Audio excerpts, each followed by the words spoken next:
చూస్ country delight, live better. ఇప్పుడే country delight app ని download చేసుకోండి. నమస్తే, నేను విజయ్. దసరా ముగిసిన తర్వాత దీపావళి వస్తుంది. ఇప్పుడు అందరూ కూడా దీపావళికి బంగారు ఆభరణాలను కొనుగోలు చేయాలని చాలా మంది కూడా ఆలోచన చేస్తుంటారు. అయితే ఇటీవల పెరుగుతున్నటువంటి బంగారం ధరలతో ఇప్పుడు బంగారు ఆభరణాలు జోలికి వెళ్ళాలంటేనే భయపడుతున్నారు. ఒకే ఒక మాట వినిపిస్తుంది, 10 గ్రాముల బంగారం మరికొన్ని నెలల్లో 3 లక్షల రూపాయలకు చేరుకుంటుందని మార్కెట్ నిపుణులు చెప్తున్నారు. ఇది ఎంత మాత్రం నిజం? దీని గురించి మాట్లాడదాం. మనతో పాటున్నారు బిజినెస్ అనలిస్ట్ ప్రశాంత్ గారు. ప్రశాంత్ గారు, నిజమే అంటారా 3 లక్షలు చేరుకునేటువంటి అవకాశం ఉందా? న్యూస్ పేపర్లు అంతా కూడా నిన్నంతా కూడా ఇవాళ కూడా ఇదే వార్త హైలైట్ గా మారింది. తప్పకుండా అండి. అంటే మనం స్పెక్యులేట్ చేయలేం, కానీ స్థిరంగా ఏదైనా ఒక వస్తువు, ఒక పెట్టుబడి మనకు గత 2-3 సంవత్సరాలుగా స్థిరంగా రిటర్న్స్, అంటే అనుకున్న దానికి అంచనాకి డబుల్ ట్రిపుల్ రిటర్న్స్ ఇస్తున్న ఏకైక పెట్టుబడి బంగారు. అది మనం చూసాము.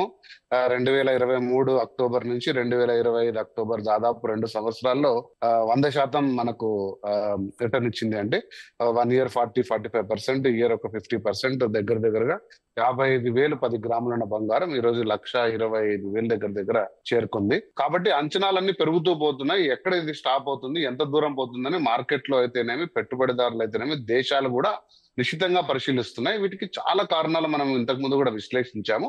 బట్ ప్రధానంగా కారణం వచ్చేసి ఈ ఆర్థిక అనిశ్చితి, ప్రధానంగా అమెరికా డాలర్ పై, అమెరికా దేశంపై పొంచి ఉన్న ఆర్థిక అనిశ్చితి తొలగిపోవడం అనేది ఒక ప్రధాన కారణము.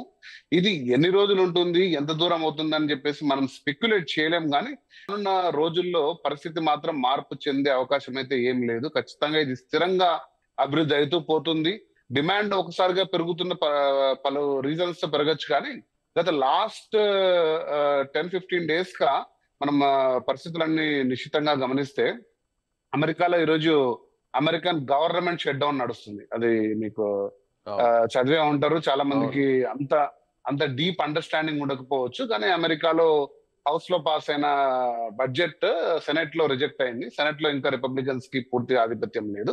సో వారు చెప్తున్నది ఏంటి అంటే, గవర్నమెంట్ కి ఇస్తున్న శాంక్షన్స్, అంటే government agencies, for example insurance agencies, వాటికి ఇస్తున్న శాంక్షన్స్ లో చాలా కోత ఉండడం వల్ల ఈ బిల్లులు మేము ఒప్పుకోమని చెప్పేసి బడ్జెట్ ని తిరస్కరించడం జరిగింది. అందుమూలన గవర్నమెంట్, ఫెడరల్ గవర్నమెంట్ లో దాదాపు 7-8 లక్షల మంది ఉద్యోగస్తులు, వారి సంస్థలు, అంటే అత్యవసర సేవలు తప్ప మిగతా సేవలు అన్ని కూడా, ఏదైనా సరే, ఈ పరిణామం ఒకసారి 2018లో కూడా జరిగింది అమెరికాలో. సో చాలా సంస్థలు ఈ రోజు సెలవు ప్రకటించాయి. సో ఆర్థికంగా చాలా అనిశ్చితికి నెలకొంది అమెరికాలోనే.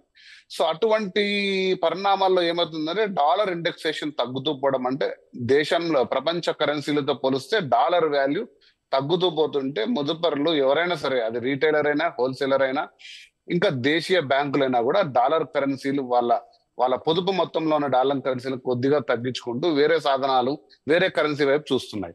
సో సెకండ్ బెస్ట్ కరెన్సీగా బంగారాన్ని పిలుస్తారు. అంటే బంగారం ఆల్మోస్ట్ లిక్విడ్ లాగానే, అంటే మీ దగ్గర బంగారం ఉన్నట్టే, జేబులో డబ్బు ఉన్నట్టే. దాదాపు 1 గంటలో, అరగంటలో, పావు గంటలో కూడా ఈరోజు మనం బంగారాన్ని డబ్బుగా మార్చుకునే పరిస్థితులు ఉన్నాయి. కాబట్టి ఇటువంటి కారణాలన్నీ కూడా బంగారు స్థిరంగా పెరగడానికి దోహదపడుతున్నాయి. ఇది ఎక్కడ ఆగుతుంది, మళ్ళీ డాలర్ ఎప్పుడు బలపడుతుంది, మళ్ళీ ఇతర కరెన్సీలు బలపడి బంగారు స్థిరంగా ఎప్పుడు ఉంటుంది అనేది నిజంగా అంచనా వేయలేని స్థితికి మనకు ఈ రోజు వచ్చాము. 2 సంవత్సరాల నుంచి చూస్తూ ఉన్నాం. కాబట్టి స్థిరంగా బంగారు అయితే ఖచ్చితంగా పెరుగుతుంది. 3 లక్షలు అవుతుంది, 4 లక్షలు అవుతుందా అనేది నేను ఖచ్చితంగా చెప్పలేను, కానీ మనం ఇంతకు ముందు అనుకుంటే డిసెంబర్ నాటికి బహుశా 1,40,000 నుంచి 1,50,000 పెరిగే ఆవశ్యకత ఉందా? ఎందుకంటే యుక్రెయిన్ పరిస్థితులు కూడా మనం చూసామన్నా, అమెరికా ఇంకా మేము సపోర్ట్ చేస్తాం, రష్యాను ధీటుగా ఎదుర్కొంటామని చెప్తుంది, కానీ అది సమస్యపోయే అంశంగా లేదు. సో ఇలాంటి అనిశ్చితి ఉన్నప్పుడు ఖచ్చితంగా పెట్టుబడిదారులు అందరూ కూడా స్థిరమైన ఒక పెట్టుబడి వైపు చూసే మార్గం ఉంటుందండి. అలాంటప్పుడు బంగారు పెరిగే అవసరం ఖచ్చితంగా ఉంది. అలాగే బంగారంతో పాటు వెండి ధరలు కూడా సమాంతరంగా పెరుగుతున్నాయి. అయితే వెండి మీద కూడా పెట్టుబడి పెట్టడానికి ఇది ఒక రైట్ ఛాన్స్ అనుకోవచ్చా, రైట్ టైం అనుకోవచ్చా? డెఫినెట్ గా అండి. నేను ఇంతకు ముందు కొన్ని వీడియోస్ లో, సుమన్ టీవీ ద్వారా చేసిన వీడియోస్ లో కూడా చెప్పాను, వెండి అనేది జనరల్ గా పెరగడానికి కారణము బంగారుతో ఏదైతే మనం చర్చించుకున్నామో అటువంటి విదేశీ అనిశ్చితి కారణాలు అనేది వెండికి అంతగా మనకు లింక్ చేయలేము. కానీ వెండి పెరుగుతున్న కారణాలు అయితే ఖచ్చితంగా మనం చూసాము. ఏంటంటే ప్రపంచవ్యాప్తంగా ఈవీ తర్వాత సోలార్ ఎనర్జీ, తర్వాత రెన్యూవబుల్ ఎనర్జీస్, ఎలక్ట్రానిక్స్, ఇటువంటి వాటికి డిమాండ్స్ పెరుగుతూ పోతున్నాయి. కాబట్టి అటువంటి సాధనాలు ఎంత డిమాండ్ ఉందో వాటిలో సిల్వర్ డెఫినెట్ గా చాలా ఇన్పుట్ సాధనం అండి. సిల్వర్ అనేది గోల్డ్ లాగా అదే పనిగా మైన్ చేసి తీసే మెటల్ కాదు. So silver as a by product వస్తుంది. కాబట్టి డిమాండ్ తగ్గట్టు ఉన్న సప్లై లేదు. నెక్స్ట్ 5 to 10 years ఇంకా సిల్వర్ కి చాలా డిమాండ్ ఉంది, ఇండస్ట్రియల్ డిమాండ్ ఎక్కువ ఉంది. కాబట్టి పెరిగే ఛాన్సెస్ చాలా ఉన్నాయి. సిల్వర్ కూడా మనము 1,57,000 అనుకుంటాను నేను మొన్న చెక్ చేసినప్పుడు ప్రైస్. ఒక కిలో సిల్వర్ చూస్తే మనము 80,000 90,000 ఉండే సిల్వర్ ఒక 16 నెలల క్రితం ఈ రోజు అంత రిటర్న్ వస్తుంది. ప్లస్ కాబట్టి అది పెరిగే అంచనాలు చాలా ఉన్నాయండి. ఖచ్చితంగా మనం పెట్టుబడి పెట్టుకునే మన 100 రూపాయల సేవింగ్ లో బంగారుకి కొంత స్థానం ఇచ్చాము, సిల్వర్ కూడా కొంచెం స్థానం ఇవ్వడంలో తప్పేం లేదు. స్థిరంగా మనకు రిటర్న్ ఇస్తుంది. సిల్వర్ ని కూడా చాలా మనము బంగారు మారకం అనేది చాలా ఈజీ, సిల్వర్ మారకం అంత ఈజీ కాదు. కాబట్టి కొంచెం మీరు దానిలో కాషన్ కొంచెం ఎగ్జిక్యూట్ చేయండి. నాణ్యమైన బార్స్ తీసుకోండి. మళ్ళీ తిరిగి ఆ బార్స్ ఎక్కడ ఇవ్వాలి, వాటిని ఎలా క్యాష్ చేసుకోవాలి. ఎందుకంటే ఈరోజు బంగారు తాకట్టు పెట్టుకొని మనకు కనీసం లోన్స్ తీసుకునే వ్యవస్థ ఉంది. సిల్వర్ కి ఇంకా అటువంటి వ్యవస్థ లేదు. సిల్వర్ ని ఎక్స్చేంజ్ అంత ఈజీగా చేసుకునే వ్యవస్థ ఇంకా కొంచెం ఇంక్రీజ్ కాలేదు. కాబట్టి పెట్టుబడి కొంచెం చూస్ చేయండి. బట్ ప్రైసెస్ లో మాత్రం ఖచ్చితంగా సిల్వర్ కూడా గోల్డ్ తో సమాంతరంగా పెరిగే ఛాన్సెస్ ఉన్నాయి. సో అలాగే బంగారం అలాగే వెండి కూడా రెండు కూడా పెరిగే ఛాన్సెస్ ఉన్నాయని చెప్తున్నారు. కానీ కొంతమంది చాలా మంది ఇప్పటికే 1,25,000కు బంగారం చేరుకుంది, 1,50,000కు వెండి చేరుకుంది. ఇంకొంచెం తగ్గుతుందేమో చూద్దాం, తగ్గిన తర్వాత అప్పుడు కొందాం అనేటువంటి ఆలోచన చేసే వారికి ఏం చెప్తారు? నేను ఇంతకుముందు కూడా చాలాసార్లు చెప్పానండి, బంగారు అనేది డెఫినెట్ గా ఒక పడిపోయే సాధనం కాదు. అంటే షేర్ మార్కెట్ టైప్ లో 1,30,000 1,25,000 ఉన్న బంగారు 60,000కో 70,000కో 80,000కో వస్తుందని కూడా మాది తెలివి తక్కువతనం. ఎందుకంటే గత 40-50 సంవత్సరాలుగా బంగారు ఎప్పుడు పడిపోలేదు. కానీ స్టెబిలైజ్ కావచ్చు, అంటే పెరగకుండా కొన్ని నెలలు ఉండొచ్చు కానీ కిందికి పడిపోయేది ఉండదు. కాబట్టి మీరు ఒకవేళ అటువంటి అంచనాలు మీరు ఉన్నప్పుడు స్థిరంగా తీసుకోండి. ఇప్పుడు చాలా గోల్డ్ స్కీమ్స్ చాలా వచ్చాయి మీకు. అంటే మీరు కూడా మధ్యలో ఒక విషయం ప్రశాంత్ గారు, మీరు కూడా ఒక మాట అన్నారు, ఇప్పుడు అమెరికాలో ఉన్నటువంటి అనిశ్చిత కారణాలు అలాగే వేరే రీజన్స్ కూడా, అటు రష్యా ఉక్రెయిన్ యుద్ధ వాతావరణం, ఆల్రెడీ చాలా దేశాల మధ్య నడిచినటువంటి ఆ పరిస్థితులు, వీటన్నిటివి కూడా ఒకవేళ సమస్య పోతే మళ్ళీ తిరిగి బంగారం పడిపోయేటువంటి అవకాశం ఉంది కదా ధరలు. అలాంటప్పుడు బంగారం మళ్ళీ తిరిగి 1,00,000కో 90,000కో వచ్చే ఛాన్స్ ఉందంటారా?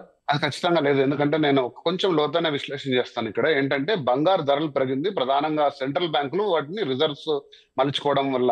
సో ఎప్పుడైనా ఒక షేర్ మార్కెట్ ఎలా ఉంటుందంటే షార్ట్ సెల్లింగ్ అని ఉంటుంది. అంటే మీరు నేను కుమ్మక్కయ్యి సరే ఈ 100 షేర్లు కొనేద్దాం, ఈ రోజు సడన్ గా రేటు పెంచేసి రేటు పెరిగిన వెంటనే రేపే అమ్మేద్దాం అంటే షార్ట్ సెల్లింగ్. సడన్ గా మనం అమ్మేసాం అనే ఉన్నప్పుడు ధరలు ఎప్పుడైనా కూడా పడతాయి. బంగారు అంత షార్ట్ సెల్లింగ్ ఉండదండి. ఒక్కసారిగా కొన్ని టన్నుల బంగారు ఎవరు ఆఫ్లోడ్ చేసుకోరు.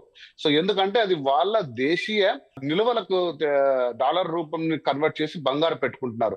సో అంత సడన్ గా బంగారుని ఎవరు ఆఫ్లోడ్ చేయరు. కాబట్టి సడన్ సర్జింగ్ ఎప్పుడు బంగారులో ఉండదు, అంటే కిందికి పడడం అనేది అంత ఈజీగా ఉండదు.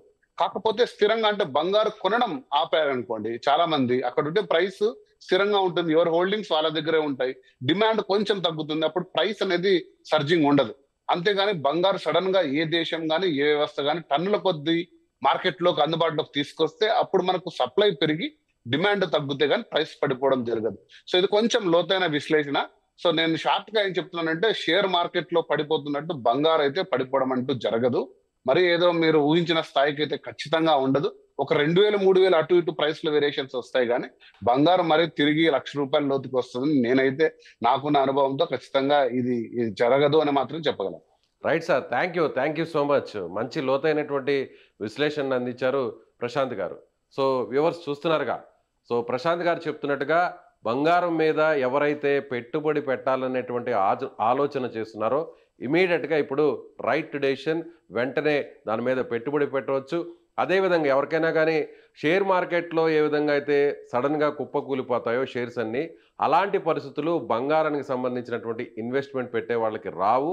కాబట్టి మీరు ఒకవేళ బంగారం మీద పెట్టుబడి పెట్టాలంటే ఇమీడియట్గా పెట్టేయచ్చని ఆయన చెప్తున్నారు. మరి మీరేమనుకుంటున్నారు? మీ అభిప్రాయాన్ని కింద కామెంట్ బాక్స్లో తెలియచేయండి. Thank you.